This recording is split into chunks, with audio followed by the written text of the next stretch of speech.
Naoki here, back with another Now Story Time. Today, what if I told you there was a festival where the dead ancestors could visit you? Well, it's not uncommon here in Asia because it's also known as Hungry Ghost Festival. It is believed that this is the month where the dead ancestors would leave hell, the lower realm, and pay you a visit. So... Fun fact, legend says that most Singaporeans believe that Chinese Hungry Ghost Festival lasts 1 month. However, it's only celebrated on the 15th of the night of the lunar Chinese calendar. So basically it happens on the 15th of every 7 months. Like for example, in the year 2021, it's on the 22nd of August. It's the day that the ghosts will visit you. Although it's called Chinese Ghost Festival, it does not originate from China. In fact, different countries celebrate the Ghost Day very differently. Back to this urban legend. Okay, so what is the Hungry Ghost Festival? It's a festival that is celebrated mostly in Asia. So basically it's like a celebration or a finality to the dead, to the deceased, like a form of respect.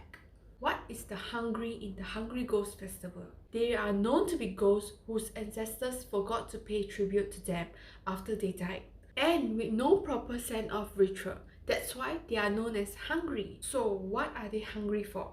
Well, they're hungry for some joystick, paper money, paper houses, and etc.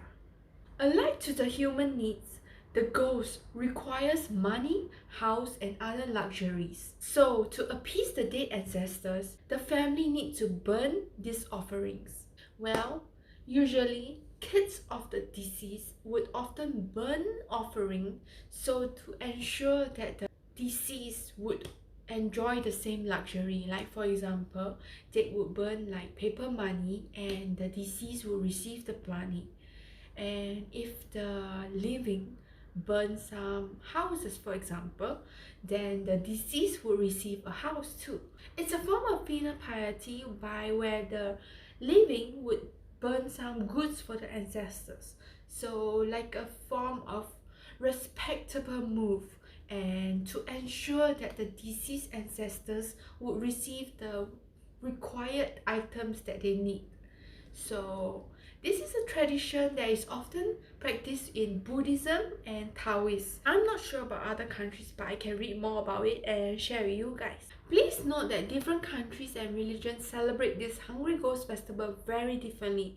So I mean no means to make fun of it, and please forgive me if I stated or say anything wrong, and please correct me down in the comment section below. I'm so sorry in advance. First, I'm going to talk about how it's celebrated here in Singapore and with our friend across the border in Malaysia. So basically, the Hungry Ghost Festival is celebrated by two religions, Taoist and the Buddhist. The Taoists call it 中元节, and it is believed that for this ghost month, precautions has to be taken and offering has to be made. Offerings like burning paper money and offering incense and food. The more offering they make, the better the blessing they will receive from the ancestors. As for the history why Taoists would take extra precaution during the 7th month was due to a Chinese belief that every first of the 7th month, the gates of hell will be opened and the hungry ghosts will be free to roam around the living realm for a month. So, with the purpose of looking for food, during the 7th month, those revengeful ghosts will try to attack you. So you have to be extra precautious. Kind of like the revenge of the day. However, for a Buddhist, it's also known as Yuan Peng Jie. Basically, it's also known as Hungry Ghost Festival, but it's a celebratory event. And it's often known as the month of joy, and it's basically to celebrate filial piety. As for the history of the month of joy in Buddhist scripture, the Buddha and his disciple would enter the forest of India to meditate through the rainy seasons of summer. And on the 15th of the 7th month, it marks the end of their meditation. In another version, Buddhists believe in incarnation. So when the monk found out about his mother being reborn as a hungry ghost, as in her past life she did inhumane, horrible things. So the monk was desperate to save his mother, and he sought the help of the Buddha. The Buddha advised the monk to offer food and robes to 500 monks each year on the 15th of the 7th month. Through his filial piety, the mother was reborn as a human. Thus, Buddhists would pray to their ancestors on the 15th of the 7th month to show their filial piety.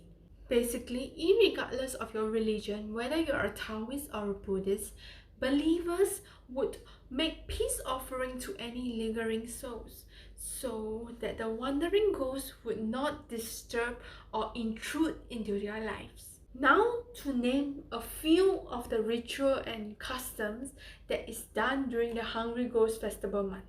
Number 1, the offering are offered.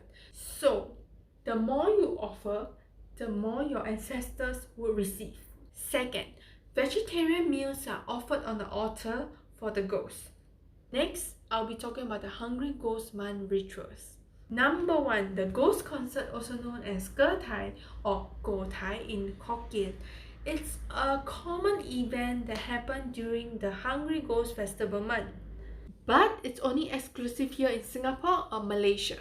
This is performed by Ge Tai performers who will often wear loud and glittery clothing and perform on makeshift stage with colorful and bright backgrounds. They often spoke in Chinese or dialects like Hokkien, Teochew or Cantonese. Some of the well-known Ge Tai hosts includes Wang Lei, 2Z 姐妹, Jason Chuang, Li Peifeng. Fun fact, the front 2 row of the Ge Tai Ghost Concert is reserved for the ghosts. So if you sit in that seat, then you have bad luck for the next few years. And the Ge Tai music is usually very loud as to lure the ghosts in and to please them. The second ritual is the monk and the priest will often chant and distribute rice and small food to all forms of direction as a form of offering to appease the ghosts. The third ritual is celebrated in the past, but not right now, but I'm gonna share you guys. So basically, the living would offer lotus-shaped lanterns that are lit and set afloat on rivers as a light pathway to guide the lost wandering to the afterlife. That's it for Now Storytime this week. Come back next week for another Now Storytime. I'm going to talk about the no-nos and the yes in the next Now Storytime. So please watch it. Bye! See you in the next Now Storytime.